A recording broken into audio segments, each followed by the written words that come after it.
दोस्तों, अब तक की कहानी में आपने देखा कि सद्भावना और विराम की नई नई शादी हुई थी। विराम एक पटवारी था जिसकी ड्यूटी गांव में लगती थी और वह रोज शहर से गांव तक लगभग 90 किलोमीटर बाइक से आना जाना करता था। रास्ते में एक सुनसान बगीचा पड़ता था जिसे लोग शापित जंगल कहते थे। सद्भावना हमेशा विराम को समझाती थी कि देर मत किया करो, क्योंकि उस रास्ते के बारे में बहुत डरावनी बातें मशहूर हैं। लेकिन विराम इन सबको अंधविश्वास मानकर हंसी में उड़ा देता था। शादी के करीब एक महीने बाद एक रात विराम ऑफिस से लौटते हुए बहुत देर कर देता है। सद्भावना उसे फ़ोन करती है तो विराम उसे घबराने से मना कर देता है। लेकिन थोड़ी देर के बाद अचानक विराम का फ़ोन आता है और वह चीखते हुए बोलता है कि उस शापित जंगल में सच में कुछ है। वह सद्भावना और अपने भाई आरम से उसे बचाने की गुहार लगाता है।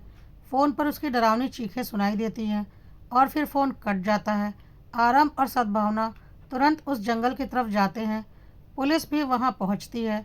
वहां विराम की बाइक और उसका फ़ोन मिलता है, लेकिन विराम कहीं नहीं मिलता। जंगल के अंदर कुछ खून के निशान और अजीब पैरों के निशान मिलते हैं। पुलिस गांव में जाकर पूछताछ करती है, लेकिन गांव वालों का कहना होता है कि वह जंगल सच में शापित है और पहले भी वहां कई हादसे हो चुके हैं। इसके बाद सद्भावना के फ़ोन पर विराम के नंबर से बार बार मैसेज आने लगते हैं, मुझे बचा लो, मैं आत्माओं के चंगुल में फंस चुका हूँ। जबकि विराम का फ़ोन पुलिस वालों के पास होता है।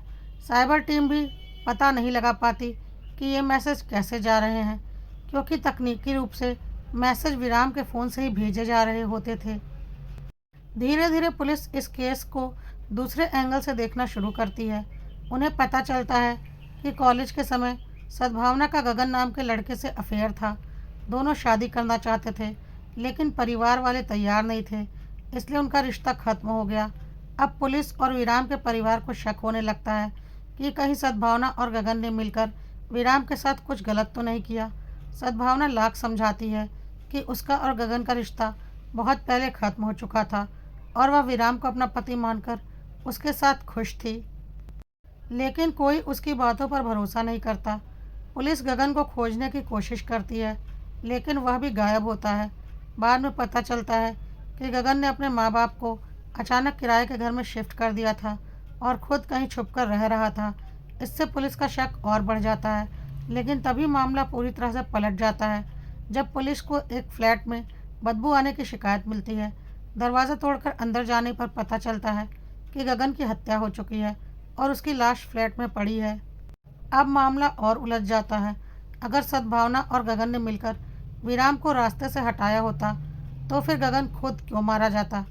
पुलिस दोबारा जंगल की जांच करती है। गांव वाले फिर वही कहते हैं कि वह जंगल शापित है और विराम किसी बुरी आत्मा का शिकार हो चुका है।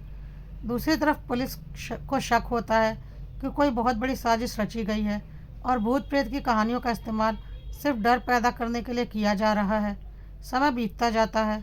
2 महीने बीत जाते हैं, फिर 6 महीने बीत जाते हैं। विराम का कोई पता नहीं चलता। ना उसकी बॉडी मिलती है, ना कोई सबूत।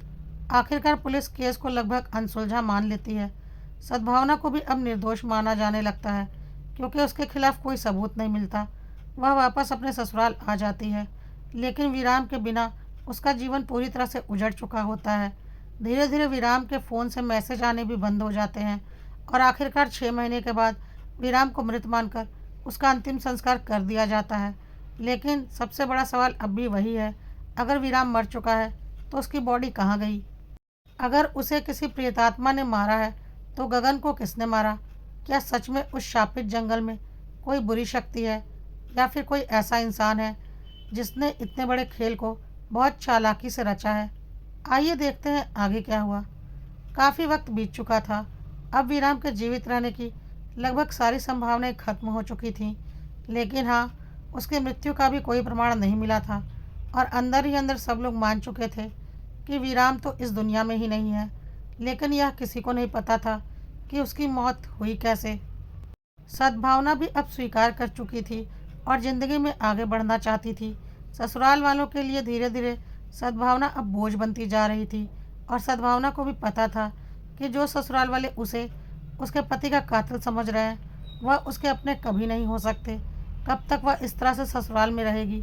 मायके से उसका दिल पहले ही टूट चुका था, क्योंकि माँ बाप ने उसके ऊपर शक जाहिर किया था वीराम के खून का। जिस माँ बाप को अपनी कोख जानी बेटी पर भरोसा नहीं था, वह उनके पास तो बिल्कुल नहीं जाना चाहती थी। इसलिए सद्भावना ने एक बहुत बड़ा निर्णय लिया था और उसने बोला, मैं अब ना ससुराल में रहना चाहती हूँ, ना मायके में। मेरा पति अब इस दुनिया में नहीं रहा, तो मेरा अब इस दुनिया में कोई नहीं है। जितनी पढ़ी लिखी हूँ, उससे अपनी ज़िंदगी चला लूँगी और अपनी ज़िंदगी में आगे भी बढ़ जाऊँगी। इसलिए अब मैं यहाँ से जा रही हूँ। कहाँ जाऊँगी, किसके पास जाऊँगी, कुछ नहीं पता, लेकिन अब मेरे यहाँ पर रहने का कोई मतलब ही नहीं। ससुराल वाले हैरानी से सद्भावना को देख रहे थे।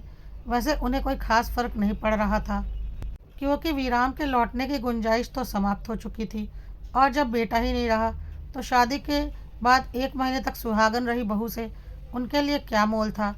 लेकिन सद्भावना के मायके वालों का कहना था, ये तो तुम अपना हक छोड़कर चली जाओगी। वीराम सरकारी नौकरी में था, उसकी नौकरी पर तुम्हारा हक था। आज नहीं तो कल सरकार उसे मृत मानकर उसकी नौकरी तुम्हें देगी। तुम्हारा फ्यूचर सिक्योर हो जाएगा। तुम क्यों ये सब कुछ छोड़कर जाना चाहती हो। सद्भावना ने बोला, जब पति ही नहीं रहा तो उसकी नौकरी लेकर क्या करूँगी। और वैसे भी जब ससुराल वालों ने मुझे अपने ही पति का कातिल मान लिया, तो अगर मैंने उसकी नौकरी ले ली तो उन्हें पक्का यकीन हो जाएगा कि मैंने ही उनके बेटे को मारा है। नहीं चाहिए मुझे वीराम की नौकरी। मैं जा रही हूँ। सद्भावना को अब किसी का कोई मोह नहीं रह गया था। उसके साथ बुरा सलूक उसके ससुराल वालों और उसके मायके वालों दोनों ने किया था। ससुराल वालों ने तो उसे रोकने की कोशिश नहीं की, बल्कि वह तो खुश थे कि सद्भावना खुद इस घर से जाने को तैयार हो गई। थोड़ा बहुत आरंभ को लग रहा था कि क्या सद्भावना के साथ ठीक हो रहा है। कुछ भी हो, वह वीराम भाई की पत्नी है। वीराम भाई जहाँ कहीं भी होंगे, शायद दुखी हो रहे होंगे। लेकिन फिर आरंभ के मन में भी वही बातें आ रही थीं। अगर सच में सद्भावना भाभी ने ही वीराम भाई के साथ कुछ किया हो तो। आरंभ भी खामोश था। सद्भावना ने अपना सामान पैक किया और निकल गई एक अनजाने सफ़र पर।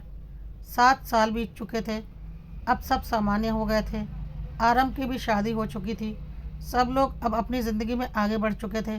वीराम की तस्वीर उसके घर के हॉल में माला लगी हुई टंगी रहती थी। सबका जीवन सामान्य हो चुका था। सद्भावना को सब लोग भूल भी चुके थे। एक दिन आरंभ के घर में काम करने वाली बाई वीडियो कॉल पर अपनी बेटी से बात कर रही थी। उसकी नतनी का जन्मदिन था। तभी अचानक आरंभ के माँ की नज़र कामवाली की बेटी की ओर चली गई, और तभी उन्हें झटका सा लगा कि कामवाली के पीछे जो उस घर की मालकिन खड़ी थी वो सद्भावना है। घबराई आवाज़ में वो दौड़ते हुए आरंभ के पास गई और उससे बोला, कामवाली वीडियो कॉल पर अपनी बेटी से बात कर रही है, लेकिन बैकग्राउंड में जो दिख रही है वो मुझे सद्भावना लग रही है। आरंभ ने बोला, हो सकता है माँ, हमें क्या करना। लेकिन पता नहीं क्यों सद्भावना का नाम सुनकर सबके मन में बेचैनी हो गई, और एक बार कंफर्म करने के लिए वो दोबारा कामवाली के पास आए। पीछे पीछे आरंभ भी आया। इस बार सबने गौर से देखा, वो सद्भावना ही थी जो पीछे बैठकर चाय पी रही थी। लेकिन तभी एक पुरुष उस कैमरे में कैच हुआ, जो शायद सद्भावना का पति था। उसकी पीठ दिख रही थी, चेहरा नहीं कैच हुआ।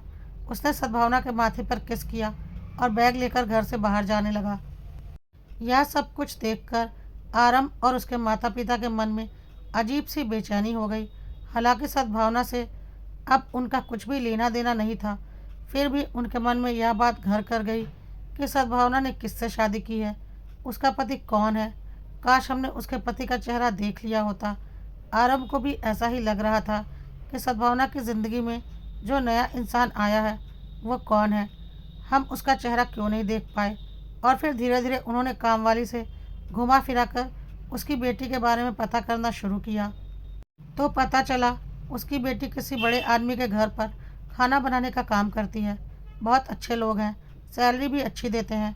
और बातों ही बातों में घुमा फिरा कर आरंभ और उसके माँ बाप ने उसकी बेटी का शहर पता कर लिया, और वह वहाँ जिनके घर में काम करती है उनके बिजनेस के बारे में भी पता कर लिया। बस अब उनके मन में बेचैनी थी कि एक बार जाकर देख तो आएँ कि आखिर सद्भावना ने शादी किससे की है। वैसे उन्होंने वहाँ पर सद्भावना के मायके से भी जोड़ तोड़ करके पता कर लिया था कि उनका भी अब सद्भावना से कोई लेना देना नहीं है। सद्भावना जब से गई थी तब से मायके वालों से भी कोई संबंध नहीं रखा था। इतने साल बीत चुके थे, लेकिन सद्भावना के बारे में किसी को कोई जानकारी नहीं थी। लेकिन आरम और उसके माँ बाप की बेचैनी कम नहीं हो रही थी। उन्हें हर हाल में पता करना था कि सद्भावना की नई ज़िंदगी क्या है और उसने किसके साथ शुरू की है।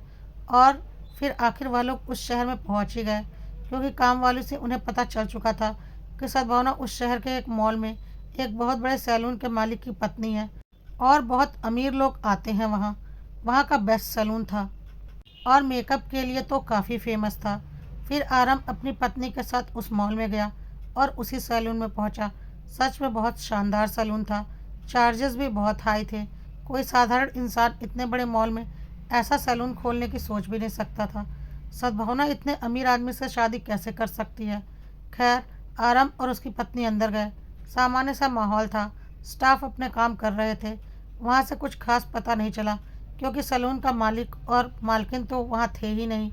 लेकिन जल्दी ही उन लोगों ने सैलून के मालिक के घर का पता कर ही लिया और चुपचाप एक दिन उसके घर के बाहर सड़क के किनारे खड़े हो गए, यह देखने के लिए कि सद्भावना का पति आखिर कौन है। काफ़ी इंतज़ार करने के बाद घर से बाहर एक शख्स निकला और अपनी कार में जाकर बैठने लगा। सद्भावना बाहर आई थी उसे बाय करने के लिए, लेकिन उस शख्स का चेहरा देखकर आरम हैरान हो गया। उसने तुरंत मम्मी पापा को फ़ोन लगाया और बोला, मम्मी पापा, आप लोग सोच भी नहीं सकते कि सद्भावना का पति कौन है। मुझे तो यकीन नहीं हो रहा कि ऐसा भी हो सकता है। उधर से माँ बाप बेचैन हो गए कि ऐसा क्या देख लिया। आरंभ ने बोला, मम्मी पापा, कोई बहुत बड़ा खेल चल रहा है, बहुत बड़ा, और हम सब किसी बहुत बड़ी साजिश का शिकार हुए हैं। हम सब सद्भावना के मासूम चेहरे में फंस गए, लेकिन वह हमारे साथ खेल खेल रही थी। और इस साजिश का मुख्य कर्ता धर्ता कौन है, सुनकर तुम लोग हैरान हो जाओगे। बस अब तैयार हो जाओ, जल्दी ही कुछ ऐसा सामने आने वाला है जिसकी किसी ने कल्पना भी नहीं की होगी। मैं आ रहा हूँ और मैं सद्भावना और उसके पति को भी लेकर आऊँगा। सारी सच्चाई अब सबके सामने आएगी, कहकर आरम ने फ़ोन रख दिया।